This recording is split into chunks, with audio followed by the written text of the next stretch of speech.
Deus possui uma única vontade, que é perfeita e coerente, que quando atravessa o prisma do tempo, ou seja, se manifesta na criação, se expressa em todos os aspectos da experiência humana. Ou seja, Deus tem uma vontade para cada coisa que a gente experimenta no nosso dia a dia. Deus é Senhor sobre todas as elas. E, portanto, a gente pode obedecer a Deus em cada uma dessas áreas. Ele tem uma vontade sobre a economia, sobre a jurisprudência, sobre a estética. Ele tem uma vontade sobre essas coisas. As pessoas que verem o nosso Instagram vão passar por um efeito prisma.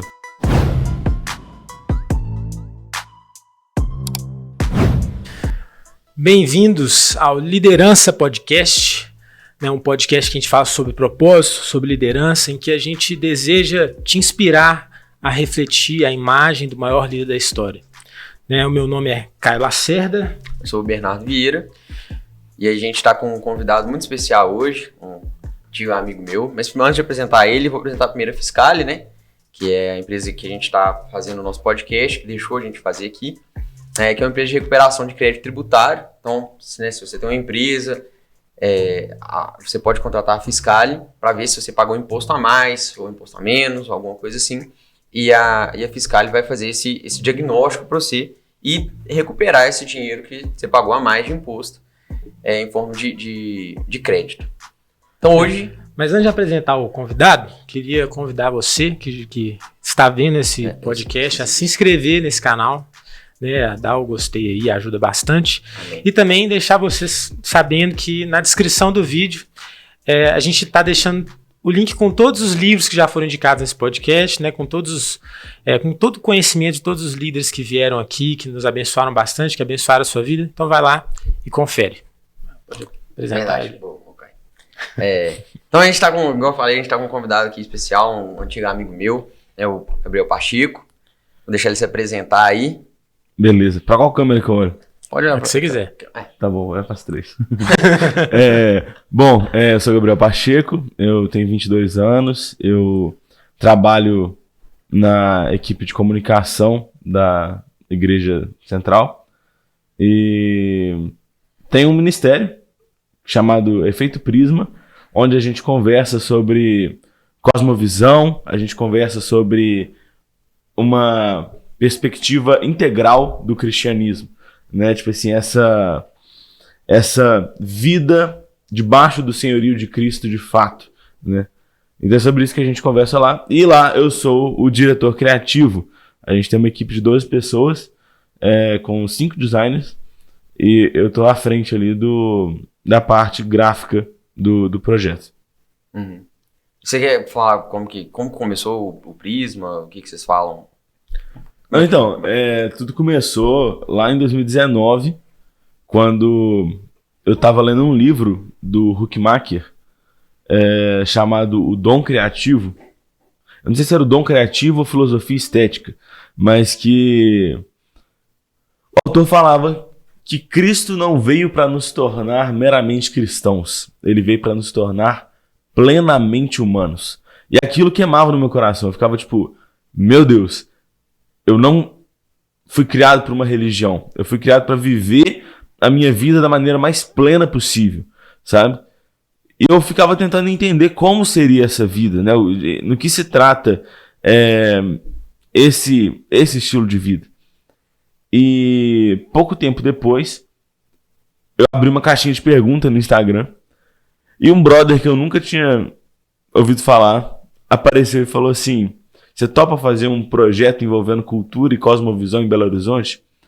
Aí eu só respondi ele, vai, bora. E aí a gente se encontrou. E na época nem chamava Efeito Prisma, chamava Movimento 53, por causa de Isaías 53. E não tinha nada a ver com a proposta do Prisma, porque, tipo assim, era mais reuniões de oração e grupos de estudo locais. Então, tipo assim, a coisa mudou muito, A gente foi orando em cima daquilo, a gente marcava reunião de oração, eram 4 pessoas e ninguém ia. Toda vez a gente marcava e ninguém ia. Eu ficava assim, mano, pelo amor de Deus. E aí, a gente foi num show, sem querer encontramos lá, do Projeto Sola, que é uma banda cristã, E ver aquilo ali, eu fiquei tipo assim, meu Deus, existe beleza no cristianismo, sabe? Eu fiquei com essa fagulha, assim, sabe? Eu encontrei o João e falei, João, bora tocar esse projeto? Tipo assim, eu e você, tipo assim, porque se a gente ficar todo mundo lá reunindo pra orar, pra começar o negócio, não vai começar nunca. Vamos encontrar? Vamos encontrar. Encontramos, tava lendo um livro na época chamado Reformai a Vossa Mente, que o cara falava da ideia do Doivert, que ele falava sobre o prisma, porque basicamente a ideia é a seguinte, Deus possui uma única vontade, que é perfeita e coerente, que quando atravessa o prisma do tempo, ou seja, se manifesta na criação, se expressa em todos os aspectos da experiência humana. Entendeu? Ou seja, Deus tem uma vontade para cada coisa que a gente experimenta no nosso dia a dia.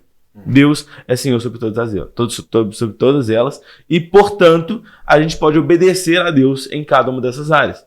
Porque antes a gente pensava que Deus que só exigia obediência a nós nessas áreas mais morais, né, éticas, devocionais, sociais, mas não, ele tem uma vontade sobre a economia, ele tem uma vontade sobre a jurisprudência, ele tem uma vontade sobre a estética, ele tem uma vontade sobre essas coisas. Uhum. E aquilo fez muito sentido pra gente. Eu falei, mano, por que a gente não chama de efeito prisma? Porque as pessoas que verem o nosso Instagram vão passar por um efeito prisma. Sabe, tipo assim, a pessoa vai realmente atravessar esse prisma e vai conseguir enxergar a realidade dessa nova forma.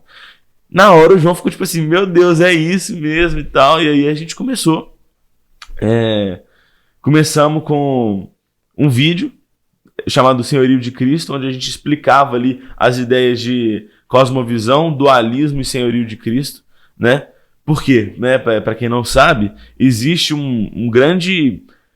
um demônio aí na igreja brasileira hoje, que é o dualismo, que é essa ideia de que a vida ela é dividida em duas partes. Ela é uma vida sagrada e uma vida secular. E a vida secular é aquela vida onde ela não é regida por ninguém.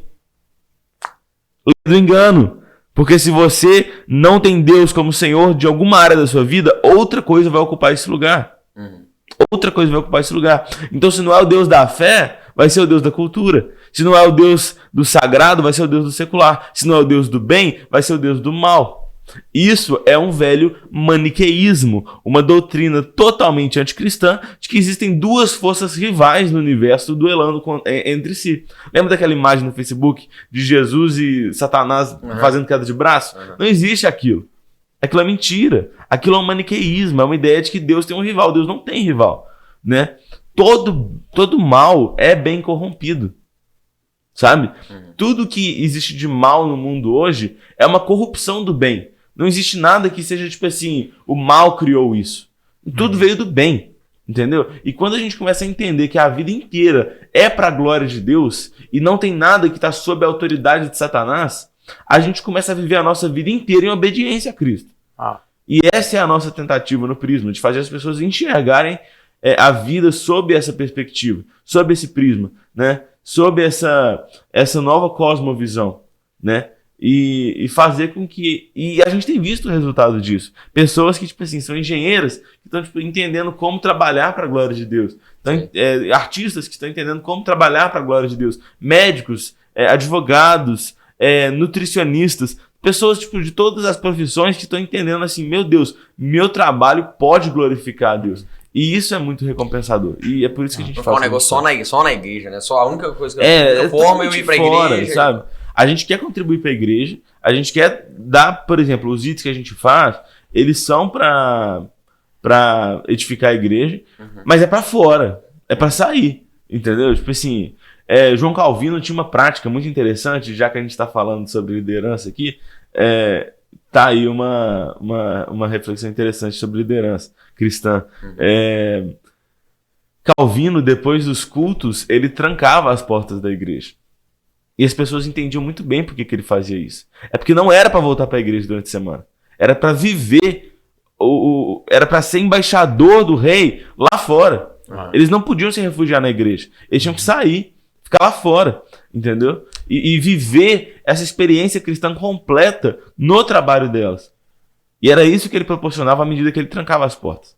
Isso é muito relevante, esse assunto, porque essa é a separação entre uma igreja escondida e uma igreja que cumpre o ID.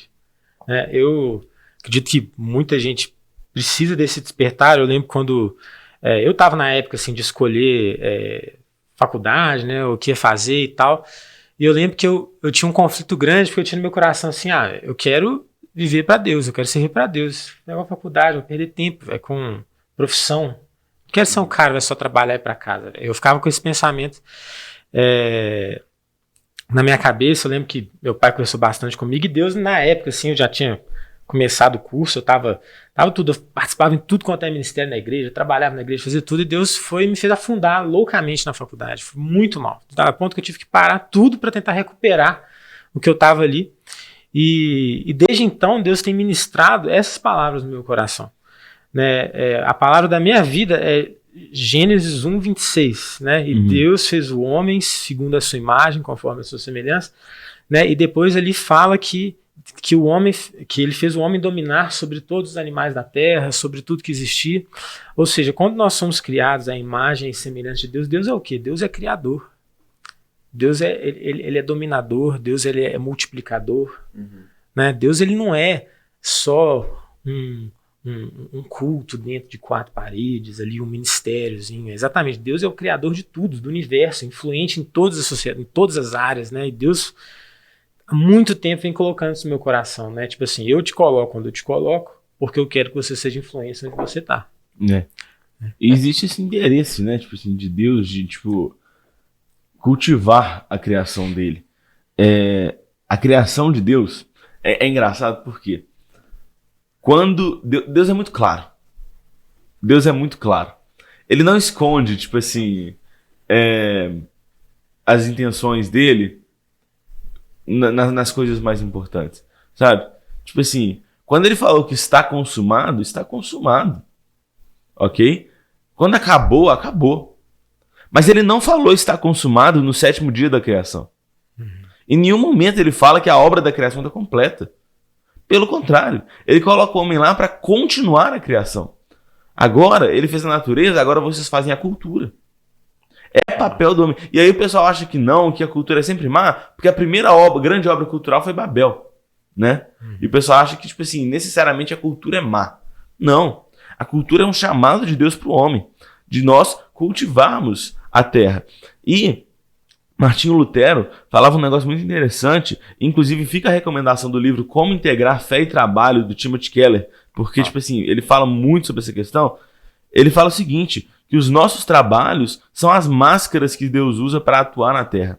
Por exemplo, ele poderia te alimentar magicamente se ele quisesse. Ele poderia, tipo assim, fazer a sua fome ser saciada. Mas não, ele escolhe fazer isso através de um padeiro. Entendeu? Você quebrou a perna, ele poderia curar a sua perna, tipo, automaticamente. Mas não, ele escolhe fazer isso através do trabalho de um médico. Entendeu? Essa é a forma de Deus trabalhar. Deus, ele não chega, Deus não viola a estrutura criacional dele. Se ele criou as coisas para serem resolvidas dessa maneira, vai ser resolvida dessa maneira. Entendeu? O Lutero até fala que até o sexo é uma forma de demonstrar como que Deus usa o ato humano para gerar vida. Ele poderia mandar cegonha, mas ele não faz isso. Entendeu? Tipo assim, ele poderia mandar magicamente um bebê. Deus às vezes ele faz as coisas sobrenaturais pelas coisas naturais, né? Tipo assim, através de coisas naturais. Isso que eu acho muito doido. Eu acho legal, muito doido dessa área, assim, do prisma de ensinar as pessoas, né, de integração, de que as coisas não são só entre 4 paredes da igreja. E porque muitas vezes a gente até não sabe como fazer. Tipo assim, igual eu na medicina, é difícil, porque você não pode pregar para uma pessoa, é antiético, você não pode ir pregar, você não pode falar de Deus assim abertamente para uma pessoa. E no posto que eu tava lá em Itaguara, eu lembro que tinha uma moça que tava falando, que tava muito depressiva, ela começou a chorar e tal, e eu pensei, velho, como que eu vou fazer? Como que eu vou fazer pra colocar Deus ali? E eu não falei nada, assim, eu encaminhei pra um psicólogo e tudo mais, e depois eu fiquei remoendo isso. E aí depois eu tava conversando com a minha namorada, e ela falou, velho, às vezes você não precisa de falar nada, você não precisa de falar, ó Deus, alguma coisa, mas às vezes, tipo assim, a forma como você fala, mais velada, às vezes, assim, o jeito que você fala, assim, você tem alguma fé e introduzindo, às vezes até um abraço que você dá na pessoa ali no seu ambiente de trabalho, nas coisas que você faz por fora, que não é vamos fazer uma oração, alguma coisa ali, e ali você já tá, tipo assim, apresentando algo sobrenatural, alguma coisa diferente, alguém diferente, pela forma como você age, né, pelo jeito que você, até o jeito que você trabalha mesmo, é uma pessoa, sei lá, o pessoal tá acostumado com um médico que se acha Deus, mas você apresentar uma humildade diferente, você atrai as pessoas para saber o que tá acontecendo. Por que esse cara é diferente? Por que ele é diferente dos outros médicos? Porque a cultura dele é diferente. E ali você começa a pregar de um jeito...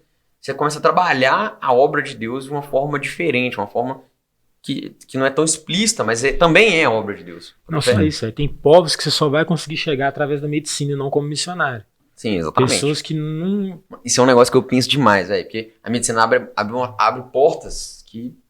para lugares que pastores não podem ir. Um cara com a Bíblia debaixo do braço não entra de jeito nenhum, mas todo lugar precisa de médico. E eu acho muito doido isso, né? Que isso é uma integração sinistra do trabalho, né? Como humano, de algo sobrenatural que Deus tem para um povo ou para alguma coisa assim. Então eu acho muito doido essa... Eu até acho que nem precisa, tipo assim, da gente pensar em evangelismo, sabe? Se não me engano, o Francis Schaeffer, junto com o Timothy Keller, eles falavam sobre... O Keller tá vivo ainda. Falam sobre a pré-evangelização. E esse é um conceito muito interessante. Tem um vídeo do John Piper e do Keller discutindo, e aí de um lado está o John Piper falando que tem que evangelizar, e o Keller falando que não, tipo assim, simplesmente você ser uma boa pessoa ali já serve, sabe? Tipo assim, e ele tá tipo assim, por quê? E aí o Tim Keller explica, porque quando essa pessoa agir como um testemunho cristão sem pregar, quando essa pessoa que recebeu aquele testemunho ver um cristão de fato e for evangelizada, ela vai olhar para o testemunho passado que ela tinha visto e vai falar, isso é verdade. Entendeu? Você abre o coração da pessoa, né? A pessoa vai falar assim, isso que vocês estão falando para mim é verdade porque eu vi um cristão no passado e ele agia de uma maneira diferente. Ele via a vida como uma nova mentalidade do reino, sabe? E eu acho que, tipo assim, o trabalho cristão, ele vai muito além dos 3 S. Muito além dos 3 S. Geralmente o pessoal reduz, como ser cristão no trabalho, a 3 S. Eu acho que um dos S é até antiético. Tá? Quais são os S? Evangelismo, que esse pra mim é antiético. Eu acho que, tipo assim, não é o espaço, sabe? Tipo assim, você tá no ambiente de trabalho, entendeu? Não pause o ambiente de trabalho pra evangelizar. Se tiver uma oportunidade de pregar o evangelho, amém, entendeu? Mas você não é cristão no seu trabalho evangelizando. Você é cristão no seu trabalho fazendo o seu trabalho, entendeu? Existe também o da ética, achando que ser cristão no trabalho é simplesmente ser moralmente bom. Não é só isso. É claro que envolvem todas essas coisas. E aquele que é realmente o mais próximo do que seria um trabalho cristão, mas ainda não é a excelência. Sabe? A gente não pode ficar limitado a essas 3 coisas. Por quê? Todo trabalho é uma forma de Deus trabalhar no mundo caído. E todo trabalho deve ser movido por um quarto a esperança do reino vindouro. Entendeu? Esse deve ser o nosso direcionamento. Como a medicina é vista à luz da nova criação? A cura é a realidade da nova criação. Entendeu? Como a psicologia deve ser vista à luz da nova criação? A sanidade mental é a realidade da nova criação. Isso deve nos guiar. Entendeu? Então, quando a gente é movido... Por exemplo, tem uma história muito bonita que o Tolkien escreveu, mais um livro recomendado, Árvore e Folha, do Tolkien. Ele fala o seguinte, de um pintor, que o sonho dele era pintar uma árvore. Já viu essa história? Não. O sonho dele era pintar uma árvore. E ele fica a vida inteira dele procrastinando para pintar essa árvore, porque ele sabia da iminência de uma viagem que ele estava para fazer. E os amigos do Tolkien confirmaram que essa viagem que ele estava falando era a morte. Ele ia morrer. E ele estava o tempo inteiro pensando, como que eu vou pintar essa árvore? Como que eu vou pintar essa árvore? E ele não pintava a árvore. Gastou a vida inteira dele e só pintou uma folha. E a morte chegou. E ele foi com ela. E quando ele chega no céu, ele se encontra na nova criação. Ele vai até o lugar onde ele tinha pintado a folha. E onde tinha pintado a folha, tinha uma árvore agora. A folha que ele pintou na terra havia se transformado numa árvore.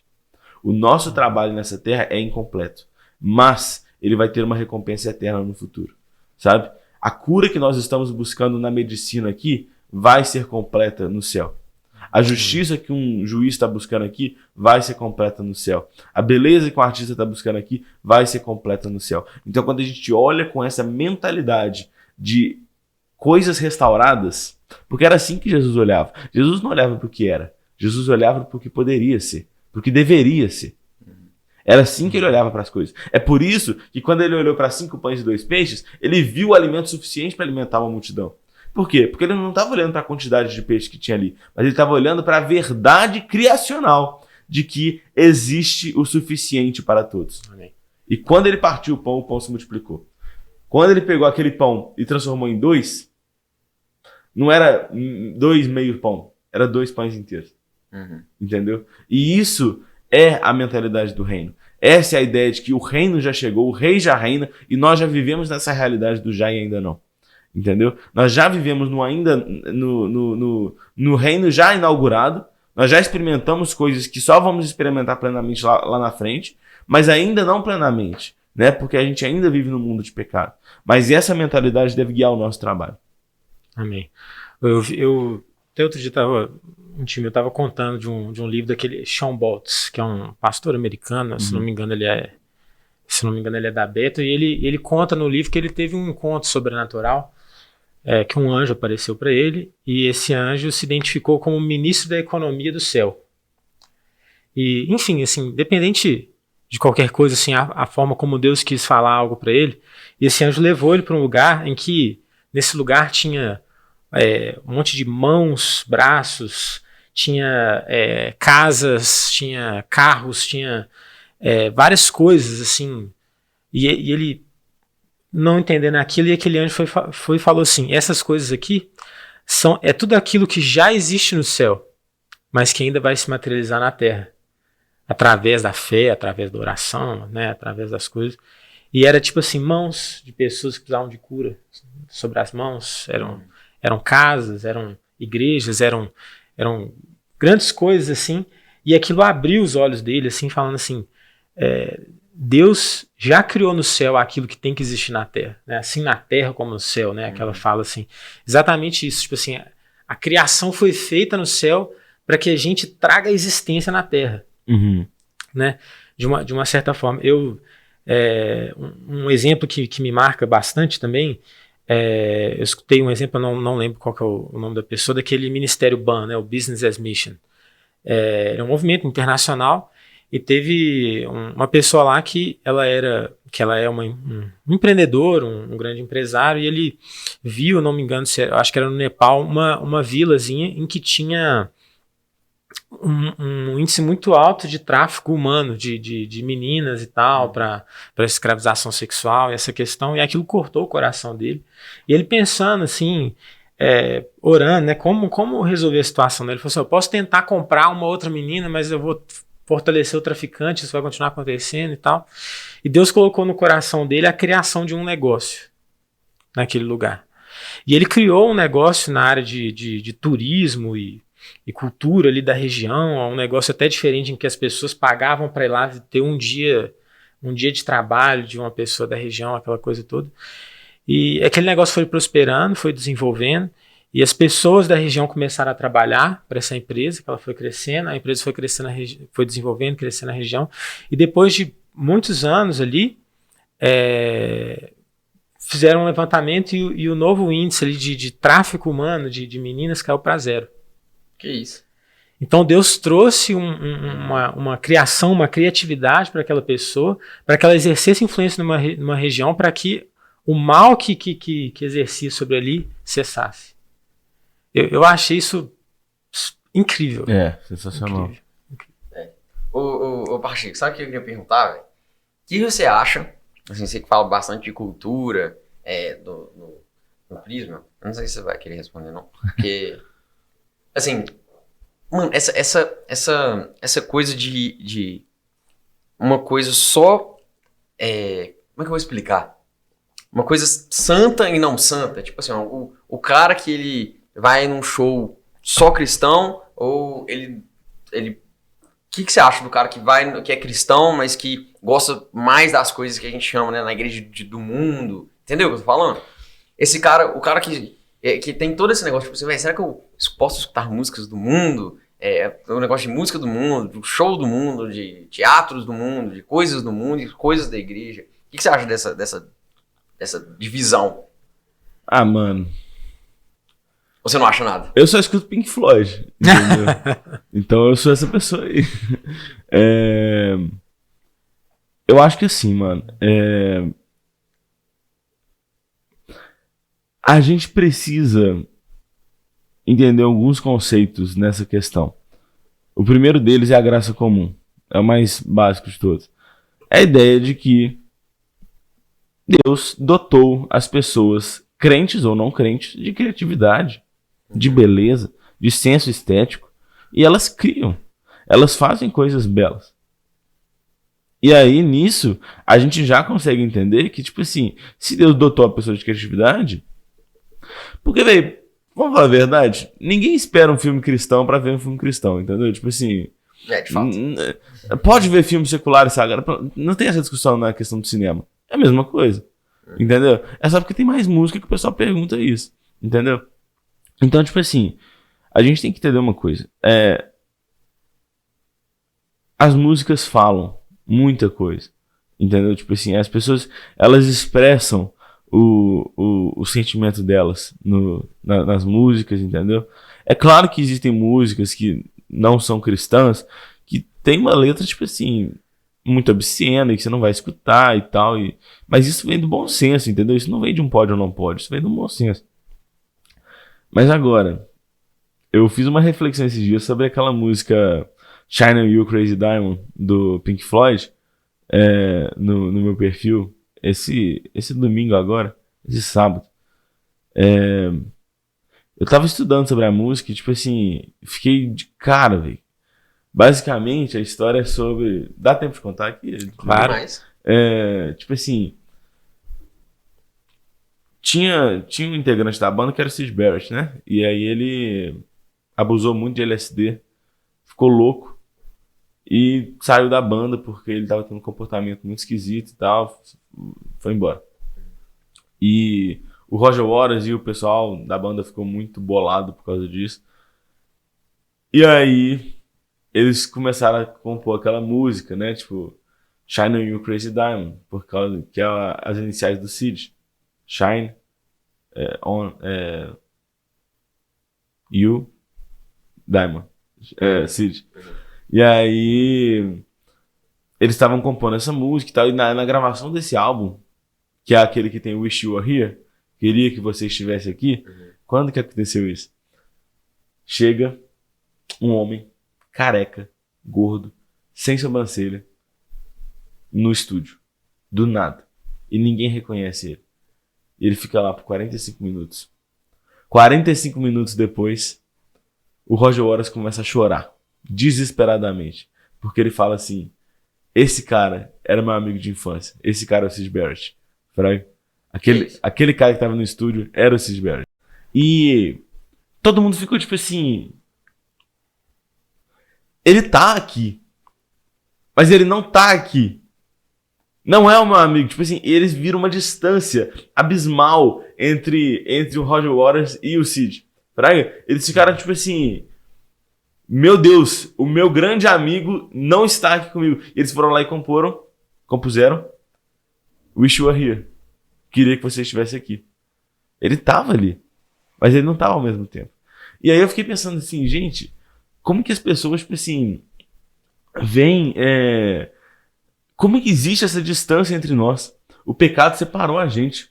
E mesmo que a gente tá aqui um na frente do outro, a gente não tá aqui de verdade. Fraga, tipo assim, existe uma coisa que nos separa. E só o sangue de Jesus pode nos unir. Sabe? E eu comecei a, tipo, chorar ouvindo essa música. Entendeu? E eu fiquei assim, mano, eu não posso ouvir essa música? De fato. É secular? Sabe? Tipo assim, não tô falando que é crente. O problema desse negócio de cosmovisão é a gente começar a cristianizar as coisas. É começar a colocar um óculos vermelho e ver todo mundo vermelho, quando na verdade a pessoa não é vermelha. Entendeu? Então o pessoal coloca um óculos e começa a enxergar, tipo assim... Pô, Pink Floyd é crente. Não é crente. Entendeu? Não é essa a perspectiva que nós devemos ter, não é essa abordagem que nós devemos ter em relação às músicas seculares. Não é. A gente tem que admitir que elas são feitas por incrédulos.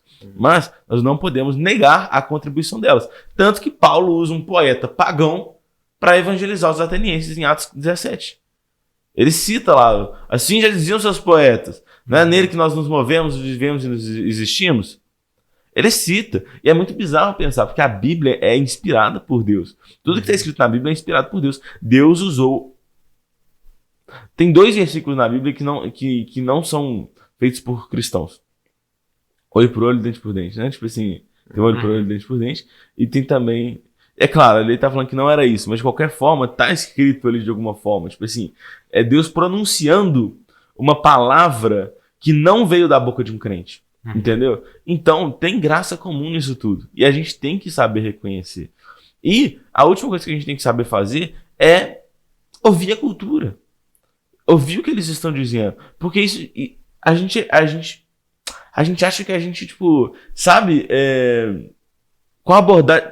A coisa que mais acontece no meio cristão é uma simplificação da vida. Quando ela, na verdade, é muito complexa. Sabe? A gente acha que as pessoas têm os mesmos problemas que a gente, e os problemas são resolvidos com ei, Jesus te ama, ei, você é amado, ei, senso de paternidade em você agora. Mano, às vezes a pessoa não precisa disso, já parou pra pensar? Às vezes nem os próprios crentes precisam disso. Aí o crente vai escutar alguém que algo fez, a pessoa, nossa, misericórdia, não sei o que, já condena a pessoa, sendo que todos ali são pecadores necessitados da glória de Deus, precisando da sua ação ali. Porque a gente não sabe ouvir o que o mundo tem a dizer. Sabe? E é claro, gente, é um ouvir prudente. Não é um ouvir, tipo, se entregar. Né? Ali não é o ouvir dos judeus, ele é o ouvir dos gregos. Qual que é a diferença? O ouvir dos hebreus, dos judeus, é um ouvir que implica em obediência. O ouvir dos judeus é só ouvir com o ouvido. É o nosso ouvir. Entendeu? Quando a gente é chamado para ouvir a cultura, a gente tem que ouvir de uma forma grega. Entendeu? De ouvir assim, ó. Mas quando a gente é chamado para ouvir a Deus, a gente tem que ouvir de uma forma judaica. Ouvir e obedecer. Mas é isso. Entendeu? Esse é o caminho. Entendi. Já que a gente tá falando de liderança, a gente tava até pensando mais cedo, você tava falando que sobre a liderança de Jesus, isso é uma liderança por afeto, como é que você vê isso aí? Não, então, isso é uma coisa muito interessante, que ela é uma abordagem agostiniana. Santo Agostinho que dava muita ênfase nisso. Ele, desde o início da filosofia dele, da teologia dele, ele mostra como que o nosso coração é um coração inquieto, né? Ele fala, né? O meu peso, minha gravidade, ele não falava gravidade porque não existia gravidade na época, é o meu amor, né? Como assim? Quando você pega se eu pego meu celular e coloco ele aqui, e eu solto ele, ele está inquieto, ele não está em repouso. Só quando ele chega aqui, que ele fica em repouso, entendeu? O que Agostinho está falando é o seguinte, o meu coração, ele é como esse celular que está levantado, e ele só vai encontrar repouso quando ele descansar no amor, entendeu? É o amor que atrai ele para o chão. E tipo assim, é esse amor que nos move, entendeu? Essa é a ideia de Agostinho.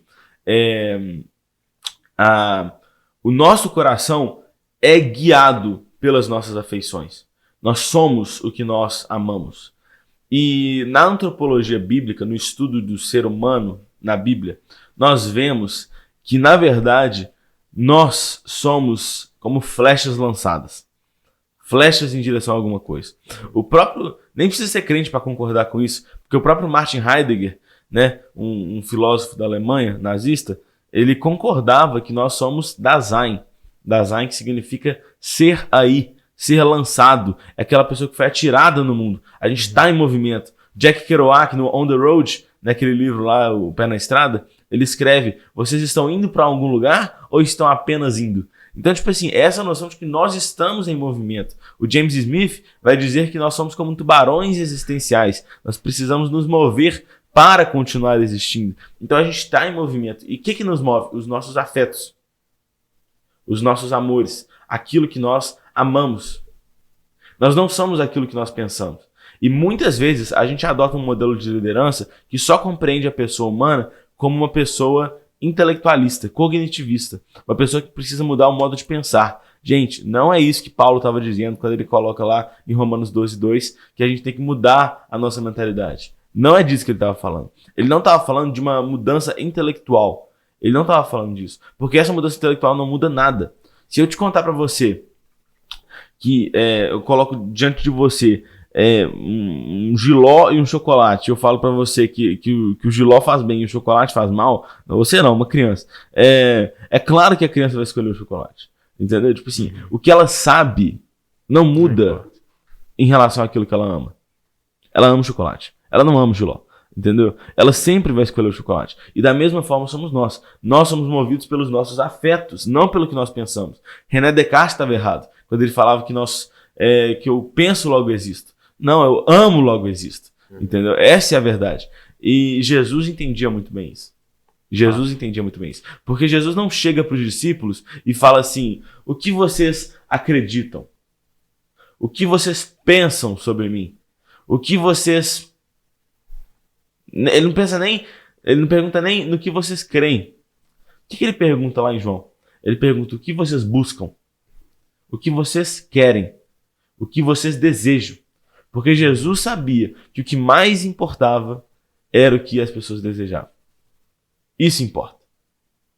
Isso definitivamente importa mais que as outras coisas. Porque isso é o que provoca a transformação na vida das pessoas.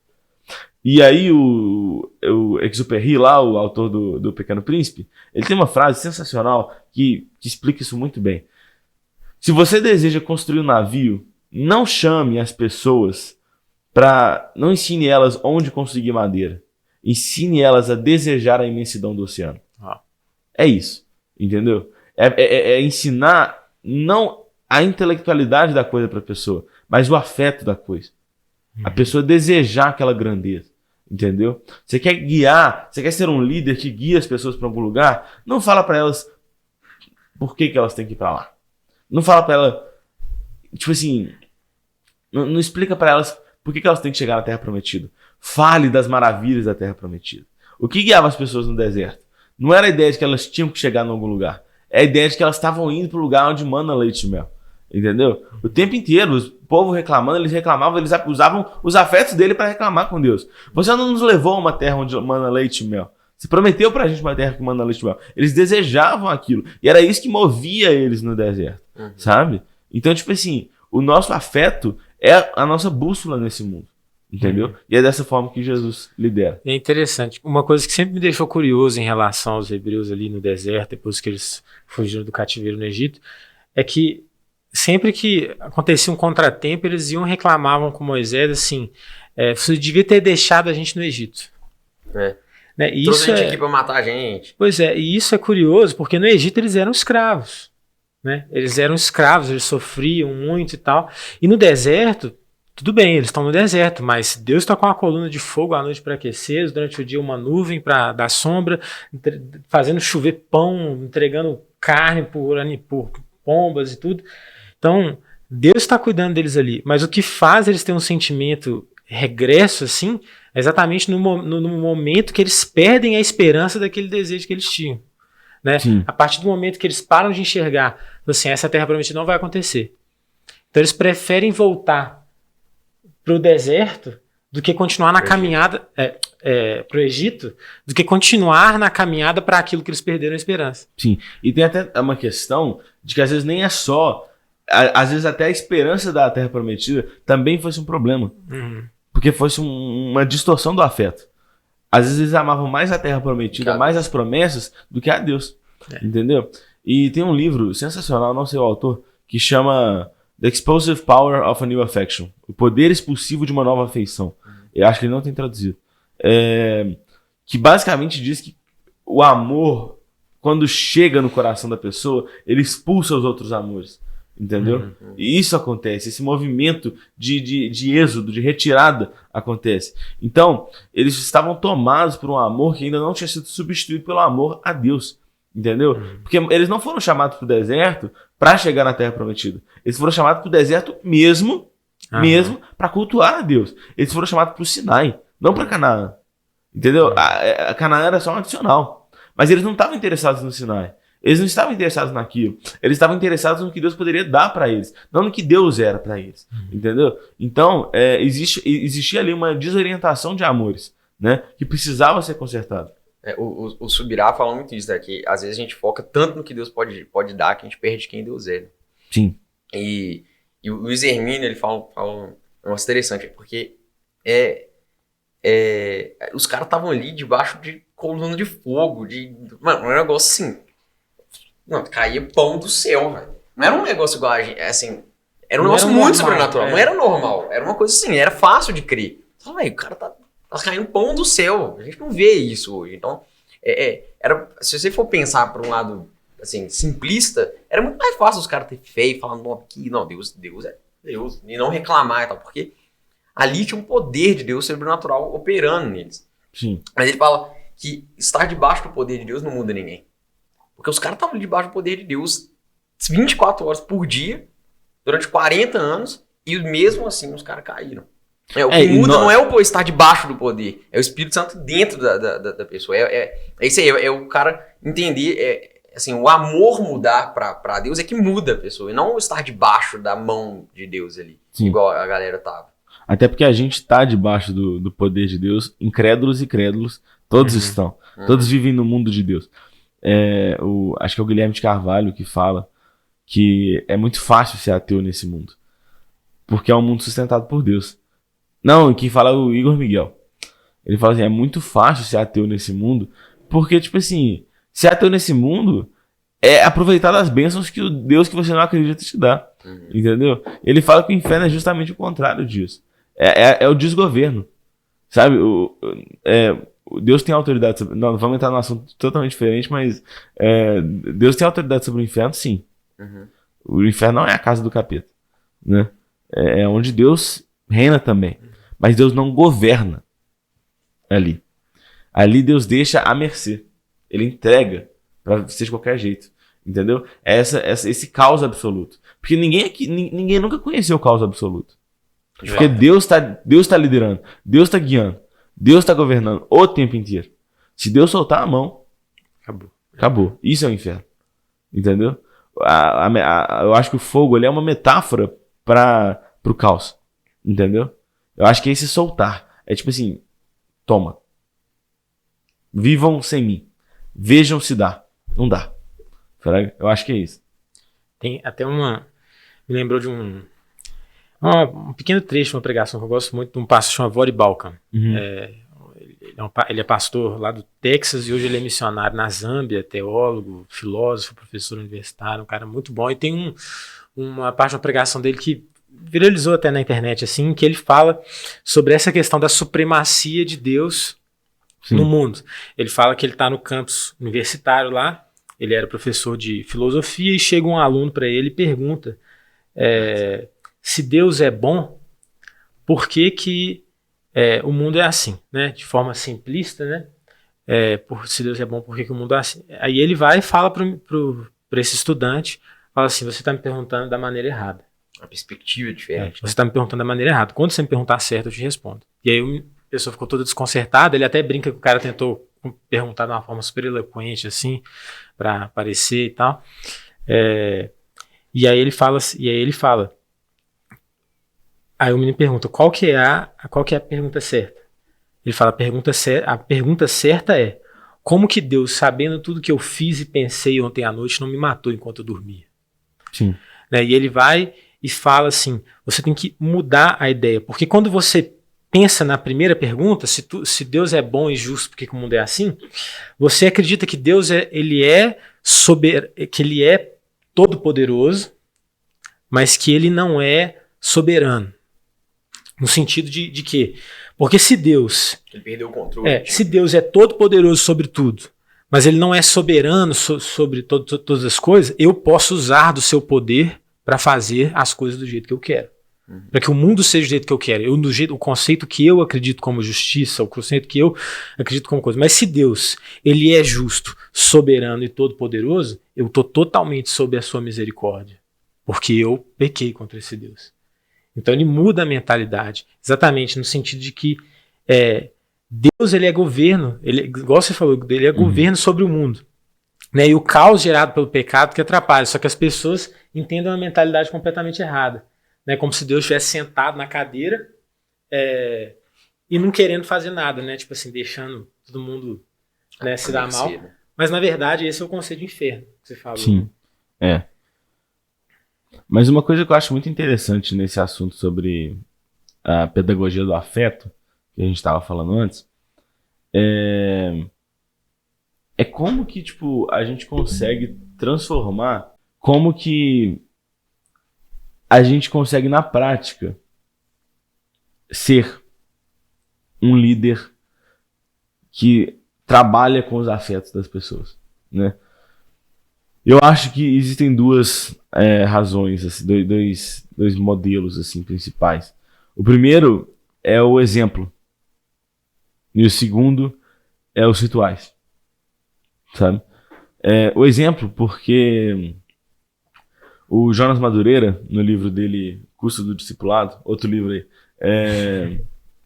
ele usa da teoria girardiana para falar da mimética, né? A ideia de que as pessoas copiam umas às outras, né? Tipo assim, existe uma relação social da pessoa, tipo assim, ela sempre se inspira em outra. Não existe uma pessoa que não se inspire em outra. Entendeu? É até legal pensar assim, porque uma hora o negócio fecha, né? Tipo assim, porque uma hora a pessoa mais inspirada de todas vai se inspirar em uma mais abaixo, né? Mas sempre alguém vai estar se inspirando em outra pessoa.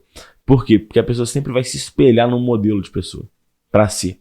Ela precisa disso. Ela precisa de um espelho. E ela vai olhar para o espelho de outra pessoa. Então, o líder, ele tem que ser um líder que vive uma vida bela. E o Francis Schaeffer, no livro A Arte e a Bíblia, mais um livro aí, ele fala o seguinte: a vida do cristão deve ser algo verdadeiro e belo para um mundo desesperado e perdido.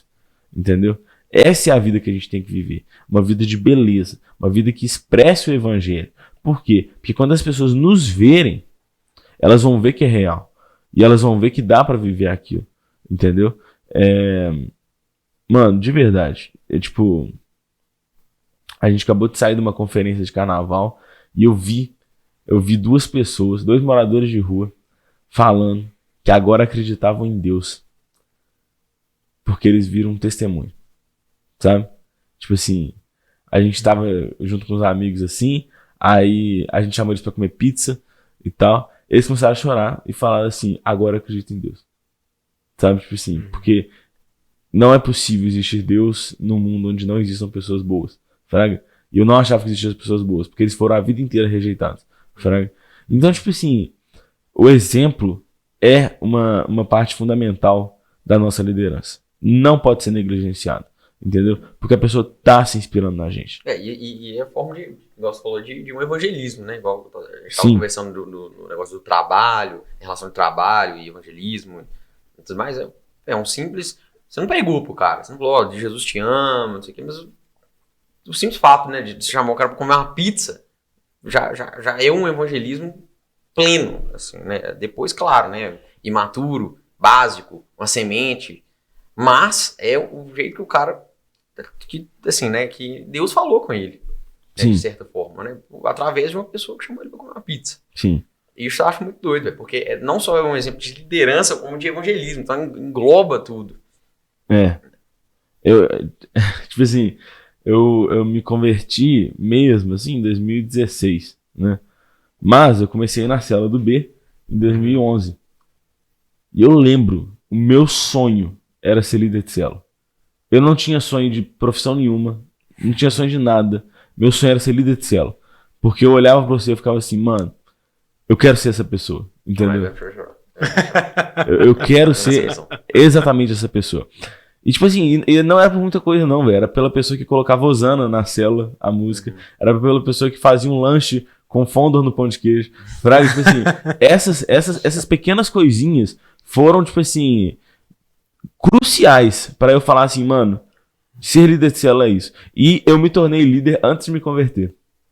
Isso é uma coisa meio errada, mas ao mesmo tempo é uma coisa que, tipo assim, me fala muito comigo.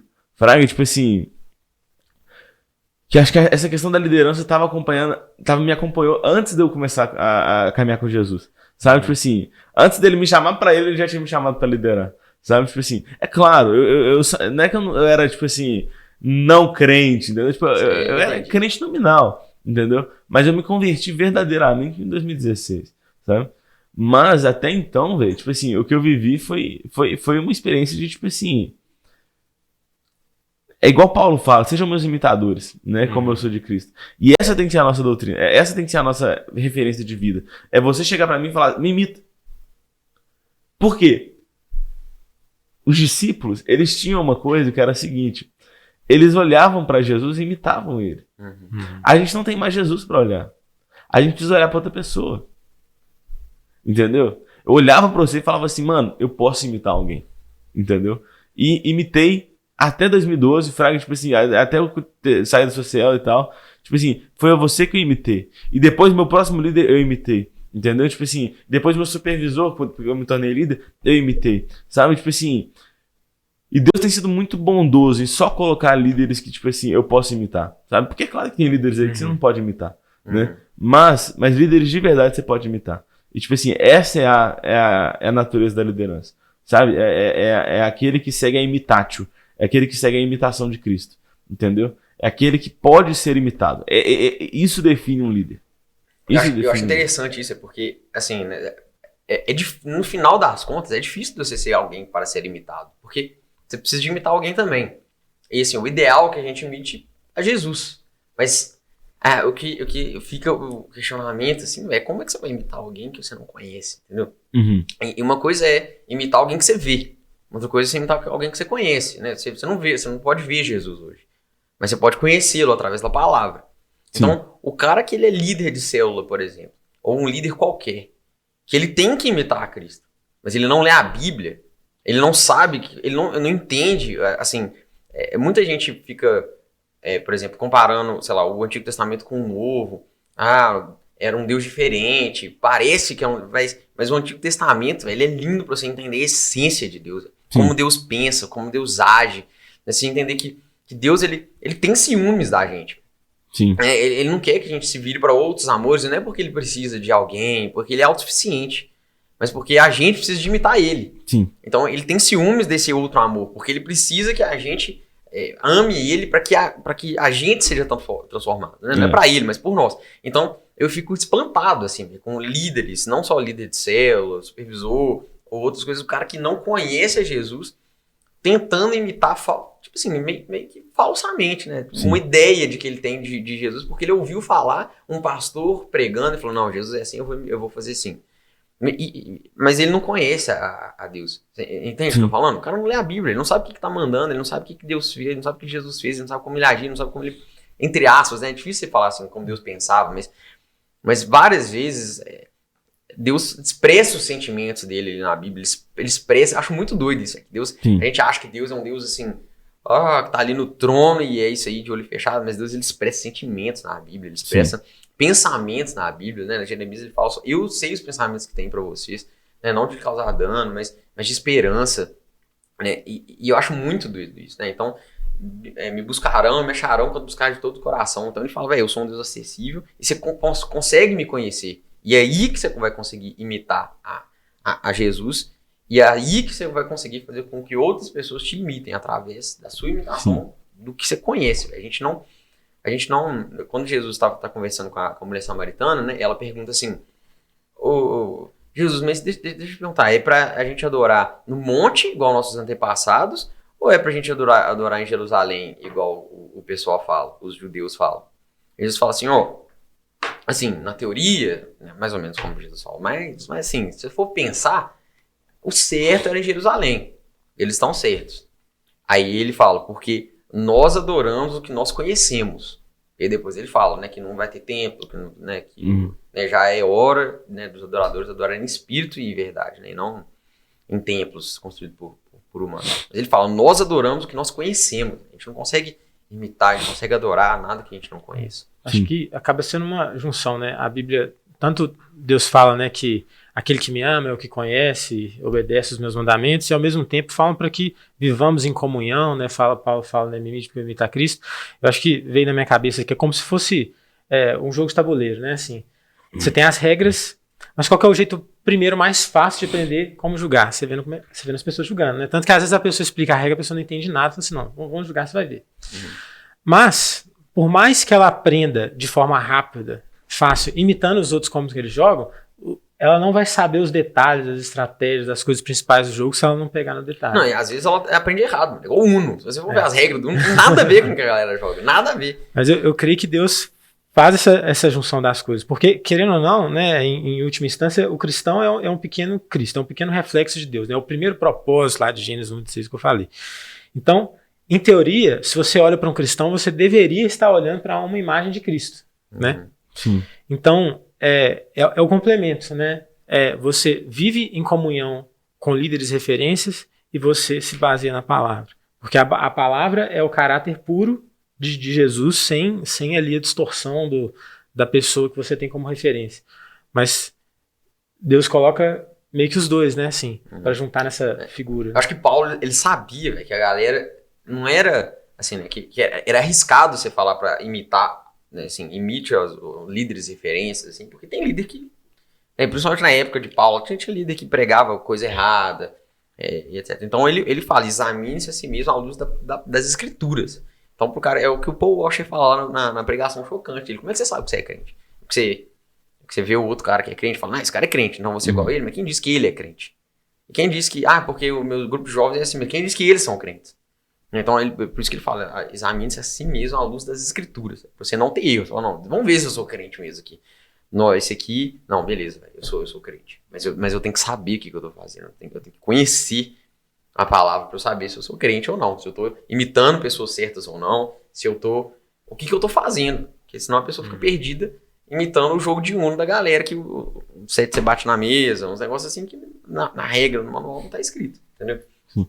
E tem uma capa de livro que eu gosto muito, que é a litografia original do livro, acho que é de 1500 o livro. Chama Imitação de Cristo, do Tomás de Kempis. E a capa é tipo vários cristãozinhos carregando cruzes, sabe? Tipo, seguindo Jesus. Então, tipo assim, inclusive é a capa do curso do discipulado, do Jonas.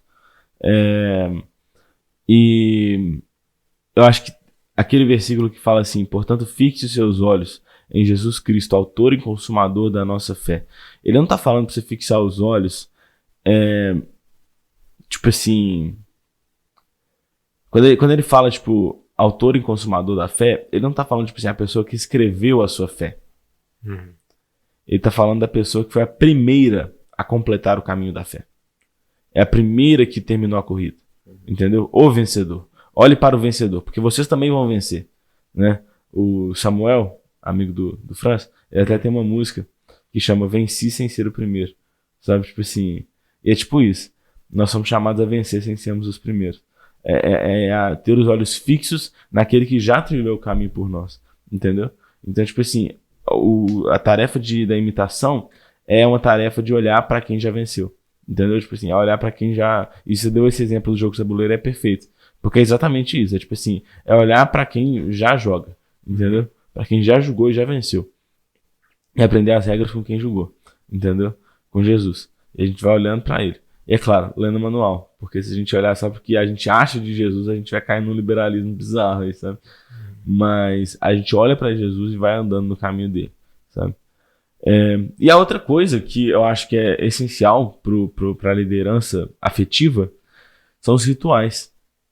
A gente não pode negar a existência de rituais na nossa vida e de como que eles são necessários. Por quê? Porque a cultura reconhece que nós somos movidos por rituais. Entendeu? O que eu quero dizer quando eu falo rituais? Basicamente,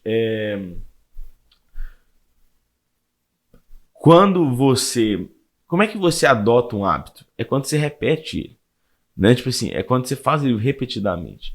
Como é que você aprende a gostar de alguma coisa? Quando você faz aquilo muitas vezes, entendeu? Quando constantemente você está fazendo aquilo vai gerando em você um amor por aquela coisa, entendeu? Por exemplo, eu quero começar a comer salada, não como salada.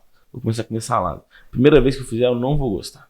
E se eu ficar só no racional, só no... Não, eu tenho que comer porque vai bem. Eu não vou. Eu preciso ter uma rotina de comer salada. Todos os dias comer salada. E isso, com o tempo, eu vou começar a gostar. Entendeu? E é assim que a gente funciona. Os nossos afetos funcionam dessa forma. Então, como líderes, nós temos que estabelecer uma rotina de rituais para os nossos liderados. Entendeu? Para que eles repitam. Para que eles façam várias vezes. Entendeu? Para que eles façam de novo.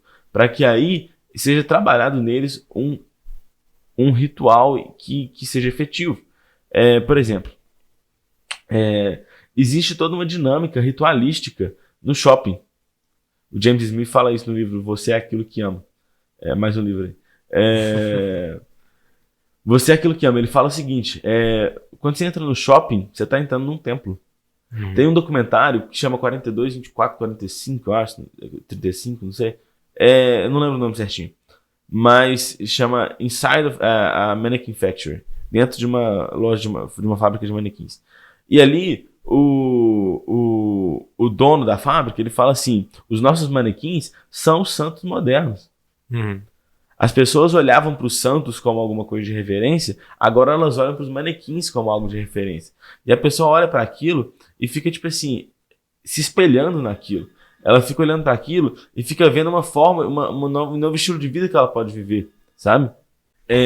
Então a pessoa entra e já se enxerga com os santos ali, que na verdade são manequins, né? Ela entra numa sala e pega um artefato e troca com o sacerdote, dá o dízimo dela, recebe aquele artefato em troca, recebe a bênção, celebra.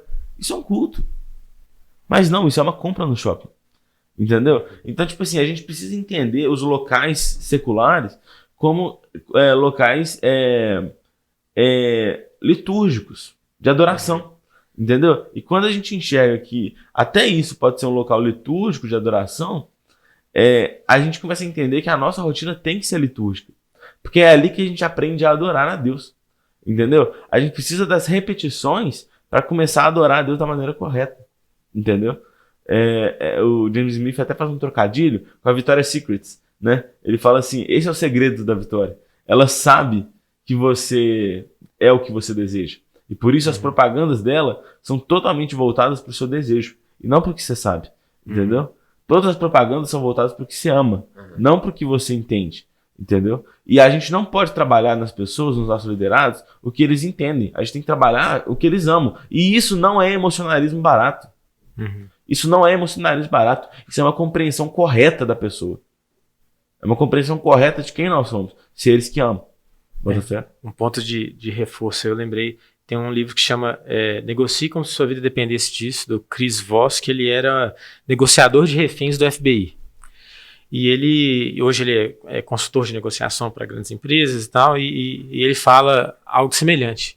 Ele fala assim que aquela ideia de negociação antiga, em que são dois lados racionais tentando o melhor para as duas partes, ela é mentira. Ele falou assim, é completamente mentira. O que acontece não é a pessoa, ela cria um pensamento racional para chegar no que ela acredita que é o melhor para ela querer aquilo. Na verdade, ela já quer alguma coisa e ela usa da racionalidade para tentar justificar aquilo que ela quer. Então ele até fala, em negociações, né, com reféns, enfim, não adianta você pegar na veia mais racional da coisa, porque se o cara tiver com pensamento no lugar, se o cara tiver nervoso, alguma coisa, não vai dar certo. Ele falava exatamente, você tem que pegar no desejo da pessoa, no desejo, no sentimento que ela tá pegando ali, porque ela vai usar do racional depois para justificar o sentimento dela. Exatamente. Vamos fazer um bate-bola com o Pachecão? Vamos. No rolê dos livros, filho. A gente fala assim, pergunta rápida, resposta rápida, coisa simples, assim, eu sei que você já indicou um monte de livro, mas... Você vai ter que escolher um. Um livro que você possa recomendar para todo mundo. Como integrar fé e trabalho, Timothy Keller. Legal. Um filme.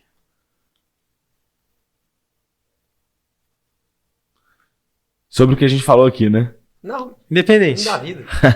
Livro da vida também. Você pode mudar. Você pode mudar. Você pode procurando qualquer livro, livro se você que quiser. você quiser indicar. Assim. Não, o livro é aquele mesmo. Então tá. O filme vai ser Silêncio, do Martin Scorsese. Legal, esse não vou falar. O que Deus é pra você? Pai.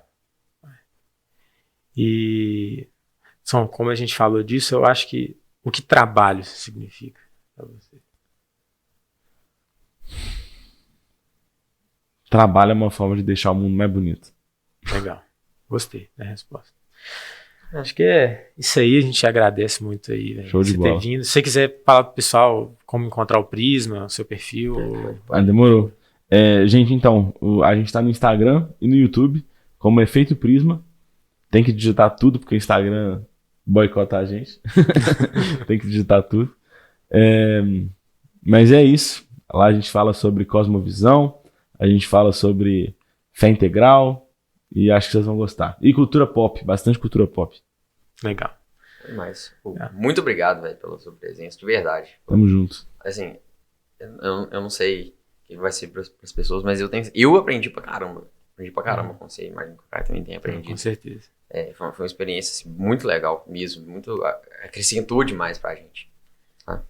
Quando você quiser voltar também, a gente tem que marcar, porque tem muita coisa pra conversar, né? Uhum. Assim, ainda mais eu sei que o conteúdo do Prisma, por exemplo, é gigante, né? Tem muita coisa muito legal, inclusive, pra gente discutir. Então, com certeza, quando você puder voltar, a gente faz outro episódio falando de outras coisas, de cultura pop, Demorou. tem coisa interessante pra gente conversar. Então é isso. Isso aí. Agradecemos você também que está assistindo. Espero que tenha abençoado a sua vida. E não se esqueça de se inscrever, compartilhar esse vídeo com quem precisa. Confere os livros na descrição. Também a gente vai colocar todas as redes sociais, onde está o Prisma, o canal dele também na descrição. Você pode conferir. E até a próxima.